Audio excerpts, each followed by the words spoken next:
Of all like the major holidays, 4th of July is actually the one, this number two anyway, Christmas is the first, but the number two holiday that when I look back on my childhood, I have the best memories of.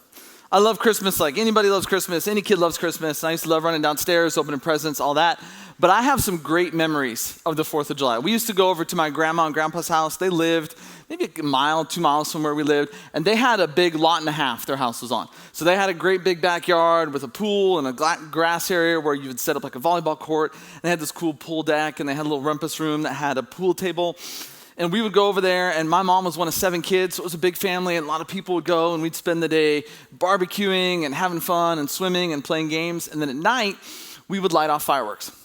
And the cool thing I remember about lighting off fireworks is we'd actually light them off in the backyard, and we'd all sit on one side of the pool, and we'd get our beach chairs out, and we'd set them up there, and my grandpa and my uncles would be on the other side of the pool, and they would light off all the fireworks on that side of the pool. And what was really cool about it is not only did you see the firework itself, but you saw the reflection of it in the pool, and so it was like double. And as a kid, I remember sitting there just being in awe of these firework displays that my family would light off. I used to think we spent like hundreds of thousands of dollars. Knowing my family now, not to bag on them, they're pretty cheap. Like, not my parents, but like my mom's extended family, so it probably wasn't. But you know how like when you're a kid, like, man, things just seem so big. And I just used to remember sitting there just watching them, just firework after firework. And I remember they used to get those little pinwheel ones, that would spin, and they'd put those up, and that would spin around. And just watching it there with my family and being there in that moment and just thinking, man, this is like as good as life gets. And so for me, 4th of July is one of those holidays that it brings back all of these really good memories. Like I said a few minutes ago, it's a reminder to me about like what is good. And I don't know what your memories of 4th of July are. I don't know what your plans for this 4th of July are. 4th of July is always a lot of fun holiday because it's our national holiday as a nation, as the United States. The 4th of July is our national holiday. And when you think of 4th of July, a lot of times, like the first thing that comes to our mind is when we think like, oh, it's 4th of July, it's 4th of July weekend. We think of things like barbecues and parades and fireworks. And those things are good. Those things are all great, and those things are all fun, and I hope you do those, and I hope you enjoy them. But the truth is, like, when you get down to like the foundation of what really is the 4th of July all about, what does it mean to be a national holiday? The meaning and the significance of the 4th of July, it's a lot deeper than barbecues and pool parties. That being our national holiday, 4th of July is when we celebrate like the freedom and the independence that we have as a nation. It goes all the way back to the founding of the United States.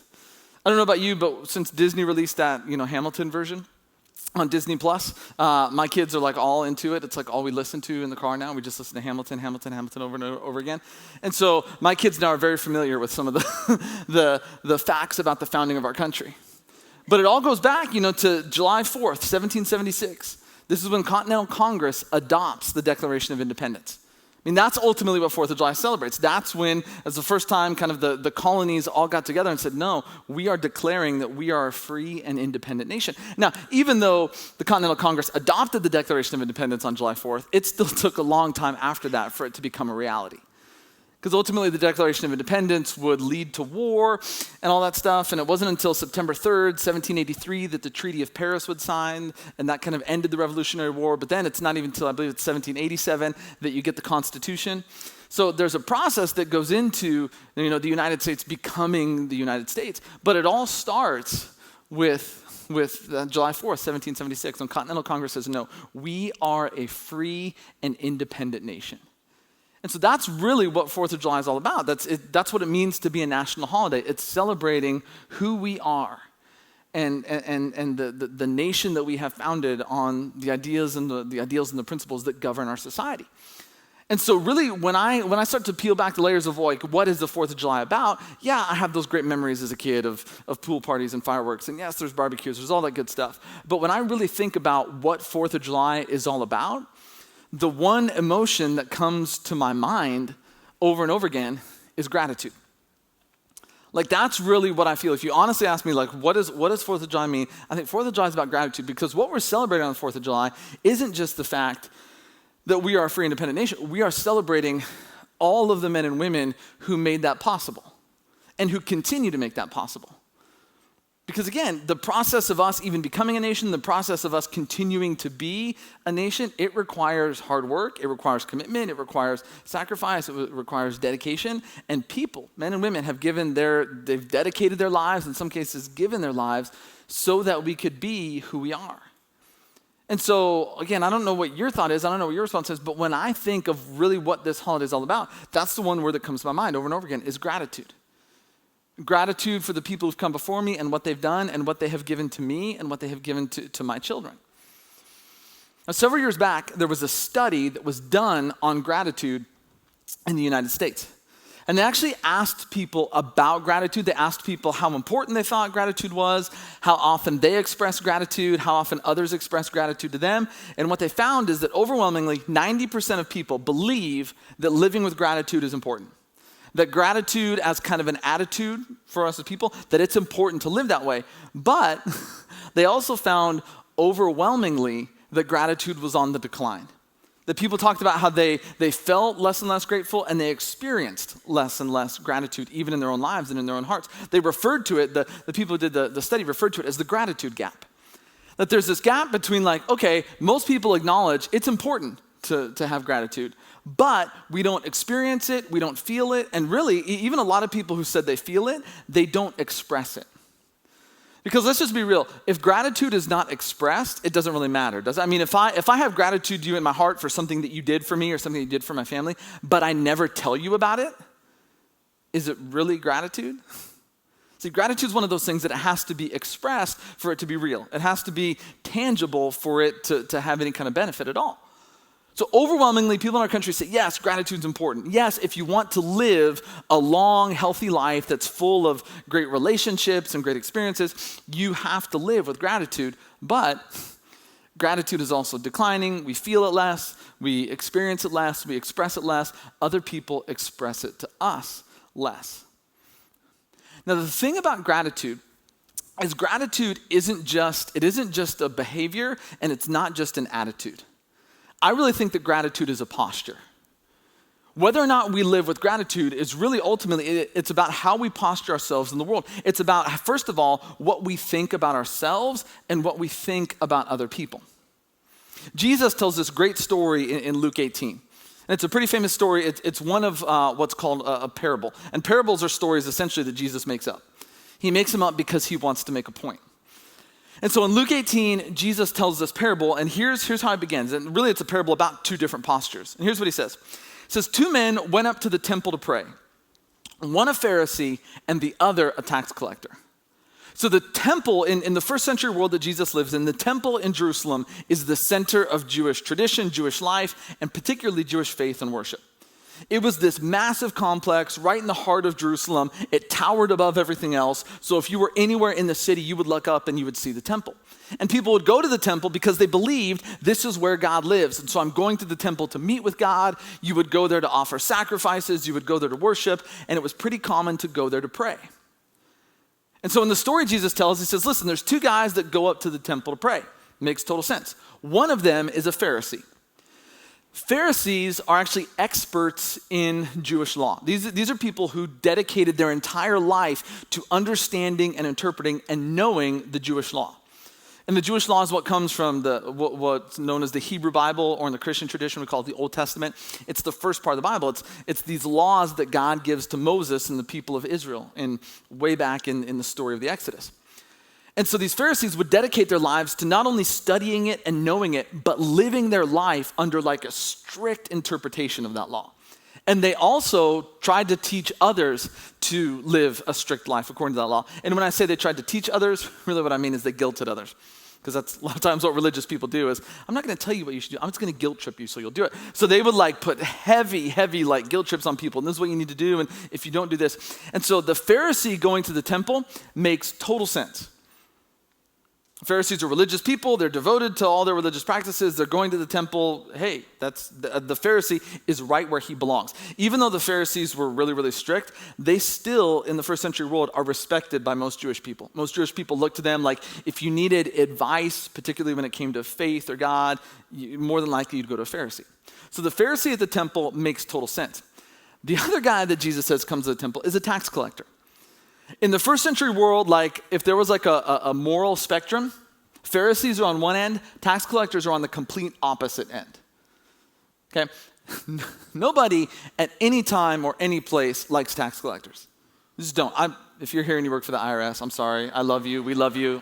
keep doing your job. But nobody, I don't know anybody that's like, woo, taxes, I get to pay taxes. Nobody ever likes tax collectors. Nobody likes to pay taxes. They're necessary. Nobody likes to do it.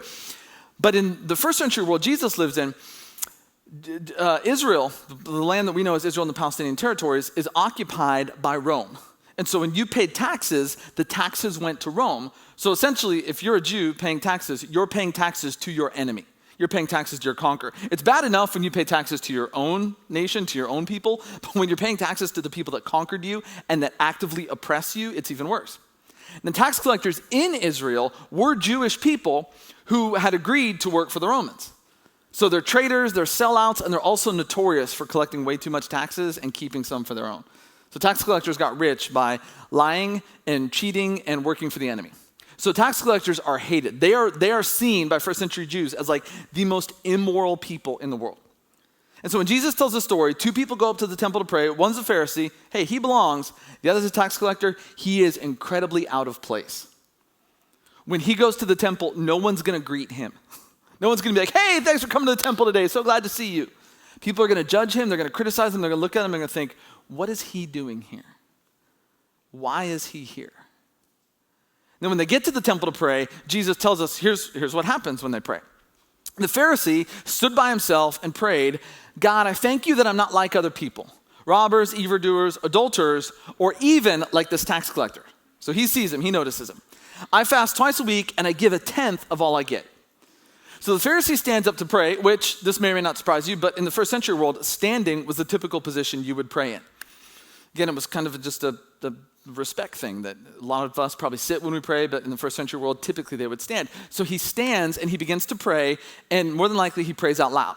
Because when you're a Pharisee and you pride yourself on your religious life, you want other people to look at how religious you are, so you say your prayers out loud. So he starts off and he says, Dear God, I thank you that I am not like these other piles of dirt around me, these other just pieces of garbage. And then he lists them. Like, I thank you that would be like, I mean, if you like were to pray tonight and you're like, Dear God, I thank you that I'm not like, Sarah and Jim and Todd, because they're horrible people.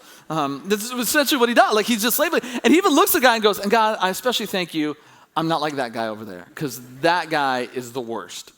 And so that's his prayer. Now, he goes on and he talks about what he does. He says, I fast twice a week and I give 1/10 of all I get.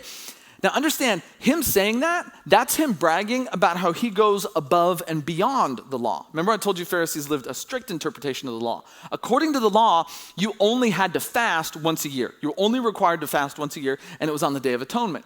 And when it came to giving 1/10, there was only certain things that you had to give 1/10 of, certain crops or animals, things like that, not everything. So this Pharisee says, hey, not only do I fast the one time a year I'm supposed to, but I fast every week, twice a week, and I give 1/10, not of some things, I give 1/10 of everything. So dude's like an overachiever, brown noser, above and beyond, like just does everything he's supposed to. And what's fascinating about his prayer is that nothing he says in his prayer is wrong or incorrect. He's right about all of it. I mean, he is. He goes above and beyond. Like, he's glad he's not like all these other people. I mean, it sounds judgmental, but let's be honest. You've probably looked at people in your life and thought, I'm glad that's not me. I'm glad I'm not. So, like, nothing that he says is technically wrong. He's not lying. Like, everything he says is technically right. So then we turn to the tax collector. And here's how he prays. But the tax collector stood at a distance. And presumably that means he stood at a distance from everyone and everything. Nobody wanted him there. He knew nobody wanted him there. He was well aware of that, so he stands at a distance. He would not even look up to heaven, but he beat his breast and said, God, have mercy on me, a sinner. So he won't go near anyone. He looks down, won't even look at God, and he's just beating his chest, which is a sign of sorrow, is what it is. It's just a sign of just complete sorrow and brokenness. And he can't, all he can say over and over again is, God, have mercy on me, because I'm a sinner. I have screwed up royally. I have messed up so bad. I have lied. I have cheated. I have stolen. I have probably ruined and destroyed people's lives and families. And so as Jesus tells this story, the first century Jewish audience that's listening to him is thinking to himself, that sounds about right. You got a Pharisee that goes to the temple and the Pharisee prays and his prayer is great. And then you got a tax collector that goes to the temple and he prays and he's just nothing but a piece of garbage, and his prayer reflects that. These are two polar opposite people with two polar opposite postures in their life, two polar opposite lifestyles. They pray two polar opposite prayers, and it makes total sense. Until you get to the end of the story. And this is the point when Jesus wraps up his story, this is the point that the audience would have absolutely flipped. Because here's how Jesus ends this story.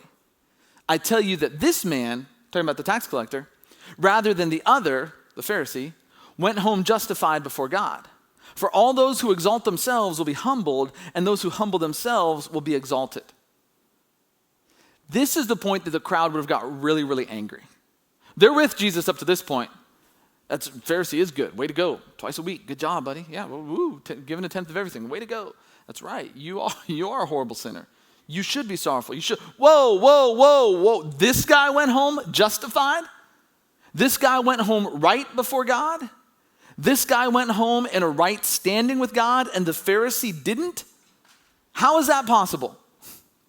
See, this is the point at which the story just begins to blow people's mind, because they're thinking, how does that even work? One guy is like above and beyond, like overachiever in terms of righteousness and everything he does, and the other guy is a liar and a cheat. How, in the name of all that is holy, does he go home with a right standing before God, justified and right, and this guy doesn't? And the difference that Jesus is pointing out, the difference between the two guys, is their posture. It's how they see themselves. It's how they see their lives. It's how they see their actions. What's funny is if you go back and you look at the Pharisee's prayer, the Pharisee opens his prayer with God. He recognizes God. I'm talking to God. I'm speaking to God. But nothing else he says has anything to do with God. Everything else he says is about himself. I thank you that I'm not like this, I'm not like this, I'm not like that. And the reason I'm not like this and that, the reason I don't do all these things is because I do all these other things. So his whole prayer is literally about everything he doesn't do and about everything that he does. At no point in there is there any, other than the acknowledgement at the beginning, God, I'm talking to you. Everything else is about himself. Whereas if you look at the tax collector's prayer is nothing but a petition to God that acknowledges, God, I am so broken that whatever mess I have created, whatever mess I'm in, there's no way I get out of this myself, that I need your help. See, what you see in the tax collector and the Pharisee, and what Jesus is highlighting when he tells this story, is the difference in their posture. It's kind of in some ways, it's a pride versus humility thing. And really what Jesus is highlighting in the Pharisee, what you see in the Pharisee is what we call entitlement. That the Pharisee views himself as entitled. Entitled is, when we talk about entitlement is the belief that I am inherently better than other people and I deserve special privileges or treatment. Literally, this is how entitlement's defined. It's an unrealistic, unmerited, inappropriate expectation of favorable living conditions and favorable treatment at the hands of others. A sense of entitlement comes from the fact of, because of who I am and because of what I do, there are things I deserve. And see, this is what you see from the Pharisee. The Pharisee does not believe that he needs anything from God because I've done it all myself. I don't do these things. I do these things. I don't need God. I'm good. Whatever the reward is in the afterlife or the next life, whatever blessings I need in this life, I've got them because of my merit. Because look at what I've done. Look at what I haven't done. I have no need for God. I have done everything myself. And see, this is what a sense of entitlement is. Entitlement, again, is this belief that because of who I am, because of what I have done, I deserve things. I am owed things. And so entitled people get really angry when they don't get what they think they want. When things don't go my way, the entitled person's response is, well, how can this be? This shouldn't happen to me. It's okay if it happens to the tax collector or the evildoer or any one of those other. It's okay if it happens to them because look at them. But this shouldn't happen to me because I'm me. Because look at who I am and look at what I've done. And the crazy thing about entitled people is they've done research on entitled people. And when you live with like a strong sense of entitlement, entitled people experience more relational conflict, they experience more disappointment and unhappiness, and they battle depression more. Because when you live with a sense of entitlement, you have this belief that I am owed these things. And when I don't get these things, when I don't get what I deserve, when I don't get what I want, we become angry and we become bitter. And the thing about entitlement is it's actually this perpetual cycle. Because what happens when you feel entitled, you feel like you deserve something, and then you don't get it, what you end up doing is you end up consoling yourself and saying, well, I should have gotten it, and it's not fair that I didn't get it, and life is against me, God is against me, my boss is against me, this person is against me, whatever. You console yourself and you convince yourself that you should have gotten it, and then it actually builds your entitlement. So whereas you would think that like being disappointed would kind of erase entitlement, and what they've actually found is that it increases it. Because you just keep convincing yourself, no, I should have, and I didn't, but now I'm owed even more. And it's this perpetual cycle that keeps us experiencing unhappiness and disappointment. And it's crazy. If you've ever seen someone that operates with like an inflated sense of entitlement, it's crazy. I remember years ago, I stopped at a gas station here in town, and I filled my car up with gas, and I was really thirsty, so I went into the mini mart to get something to drink. And so I went and I got my drink, and I'm standing in line, and there's about 4 people in line in front of me. And we're just kind of sitting there, everything's kind of quiet.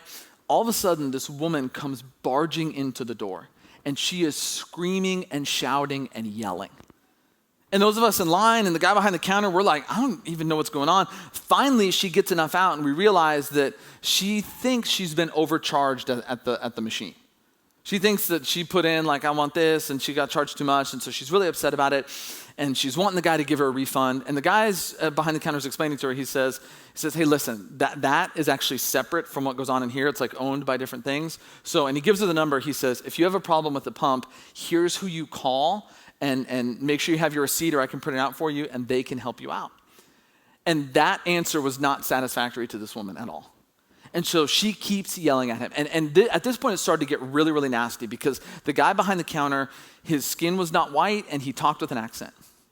So it was pretty obvious that he was not from this country. And so not only now is she yelling at him because she's angry, but she's literally shouting racist things at him about how he came from another country and he should learn to speak English, and it was just horrible. And there's some of us in line that are like trying to diffuse the situation and like calm her down, but she's screaming these horrible, horrible, mean things at him. And for a little while, the guy behind the counter, he's just kind of standing there. And then she keeps saying these things, people trying to calm her down, and finally the guy behind the counter snaps, and he shouts back at her.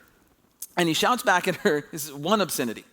It was the big one, which if you don't know what that is, you could just ask someone when we're done here, say, what's the big one? But it was the big one. And I'll be honest with you, like when he said it, that's all he said. He just, said it to her. And in my mind, I'm like, I mean, not that I'm justifying using that word, but it kind of seemed like an appropriate response. I mean, this woman was way out of control. So it went along with the conversation. But I kid you not, when he said it, this woman stopped and she froze and she looked at him and she said, how dare you say that to me? And I remember at this point, I was stunned. And I was like, what? And she would say, how dare you say that? You don't ever say that to me. And she stormed out angry. And I remember at that point, honestly, I was like confused. I was completely, because I'm thinking in my mind, I'm like, lady, you walked in here and you lit this guy up and down, and he was helpful. He was very helpful. He was a very nice guy. He was extremely helpful. You didn't like his answer, which I'm sorry, like that's just the way it is. And then literally you went off on a racist tirade. And then when he responded, how dare him?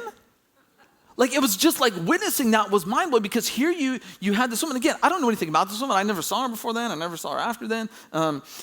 But who had such this sense of entitlement that she could do and say whatever she wanted and it didn't matter. Because I'm me and I can say these things and I'm owed these things. But if you ever say anything to me, well, how dare you? See, now, and I'll admit that's kind of like almost an over-exaggerated thing, but that's a perfect example of entitlement. Is that here's this woman who just feels like, whatever. Like I said, I don't know anything about her, but because of who she is, because of what she's done, because of her status of she's the customer and this guy was the worker, I don't know what her mind frame was, but she just felt like she had the right to do or say anything, and this guy couldn't.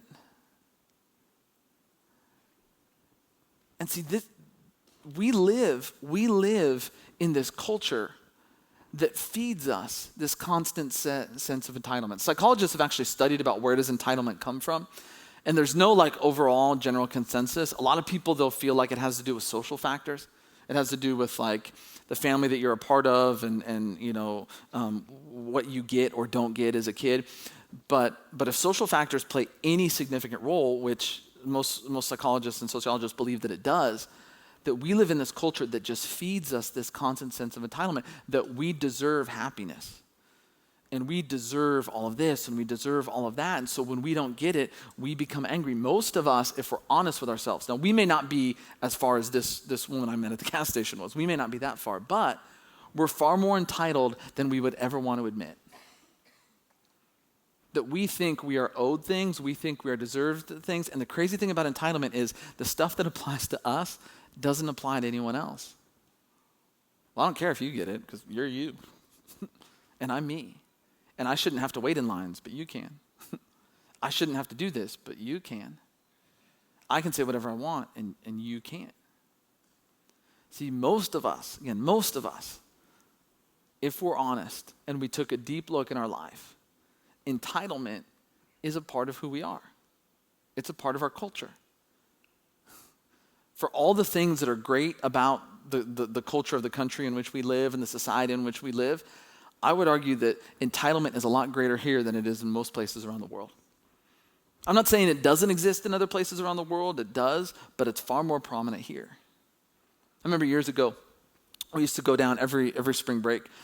We'd take a group of students here from the church, and we'd go down into Mexico, mostly into Tijuana. Sometimes we went down into Tecate, and we'd spend spring break building a home for our family. And we'd go into these very, very poor communities. Most of these communities developed because they were promised that work would be there, and so people moved there, and they built literally like shanties. But then the factory never showed up, and so now you have all these people that have no income, and there's just extreme poverty, and there are these little shanty villages all over the place. And most of them don't have water. There's no electricity. There's no running sewer system or anything. So it's bad conditions. And we'd go in there, and we'd build these little houses. And they weren't much, honestly. They were 11 by 22. And they were 2 rooms. They had a concrete floor. We'd lay a slab down there, and then we'd frame up the walls, and we'd put, tar paper, and then we'd put chicken wire and stucco on the outside and a roof, and we'd put some rolled roof on it. And it provided some warmth. It provided some protection. It wasn't bad. But I remember each time we'd go down there and we'd build this house. Every year we did this, and I probably went down there literally probably 12 or 13 times. Every family we ever built for was so incredibly grateful.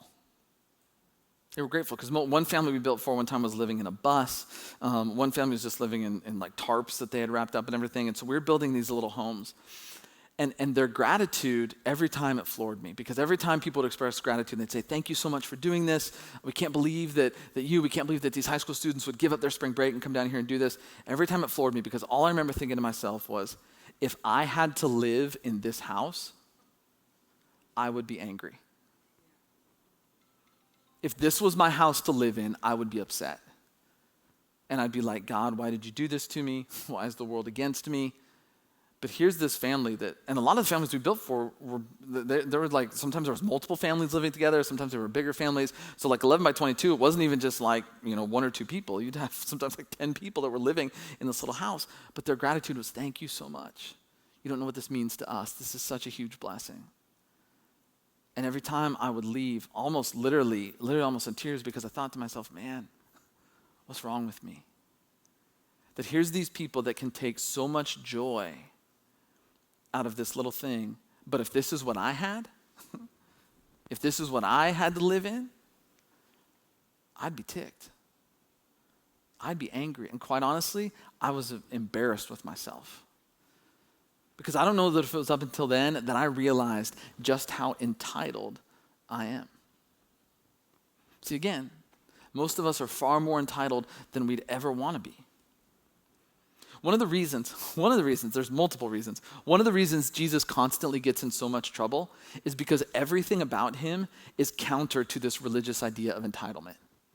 Because it's not just like society that's based on entitlement. Again, if you go back to the story Jesus tells about the Pharisee and the tax collector, the whole first century religious system, and really in a lot of ways, I would argue a lot of religion in the world we live in today is based on entitlement. I do things, God owes me things. I obey God, God owes me this. I give to God, God owes me that. I do this, God owes me that. Like it's based on the sense of entitlement. But then Jesus comes along and tells stories of like this Pharisee and this tax collector and says, yeah, well, this Pharisee went home in bad shape, but this tax collector who's done probably nothing good in his life goes home justified before God. And then Jesus also says stuff like this, Matthew 21:31. Truly I tell you, the tax collectors and the prostitutes are entering the kingdom of God ahead of you.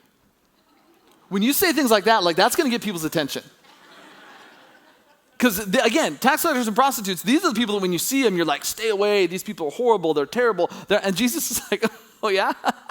They're getting into heaven before you, just FYI, for what it's worth. And that's why people are so angry, because everything about Jesus breaks down this whole sense of entitlement. Because nothing about the way God functions, either in the Old Testament, in ancient Israel, or in the New Testament, through Jesus or through the church, none of it has anything to do with entitlement. In fact, entitlement destroys any hope we have of living in connection with God. Because here's the thing, when you feel entitled to something, you can never enjoy it. You can't. If you feel entitled to a big house, you'll never enjoy a big house. You'll just be bitter that you don't have a bigger house. If you feel entitled to God's love, you will never enjoy it. See, God operates from what we call grace. Grace is a word that shows up all over the Bible.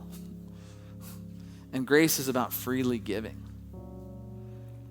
And see, one of the key ingredients to experiencing grace is gratitude. Because grace, like the Pharisee, acknowledges that, you know what? I don't deserve this. I haven't earned this. I'm not this great person that's entitled to this love and forgiveness. But when you operate from a place of gratitude, you're free to receive that grace. Part of the reason that we struggle with grace is because we're so entitled. Because we think we have to earn things. But the reality with love is you can never earn love. You can't do it. You can't earn love from anybody. People love you because they choose to.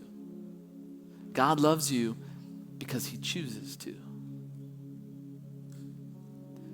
See, the whole point is that you and I are going to live our life with either the posture of the Pharisee or the posture of the tax collector.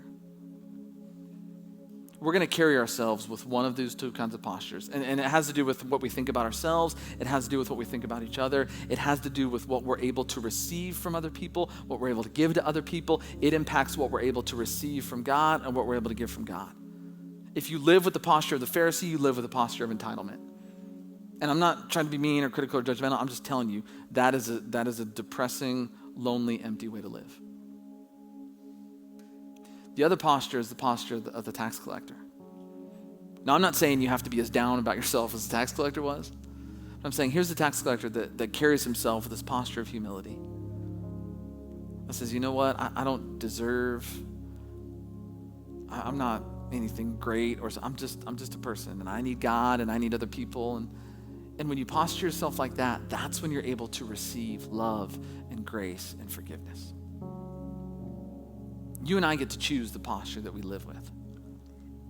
You get to choose the way that we stand before others and the way that we stand before God. And here's the thing, especially if we didn't come out of a year like this last year, the experiences of this last year and everything that's gone into it can either make you bitter or grateful. You choose. Are you going to live entitled because of what you feel like you lost? Or are you going to choose to be grateful for what it is that you have?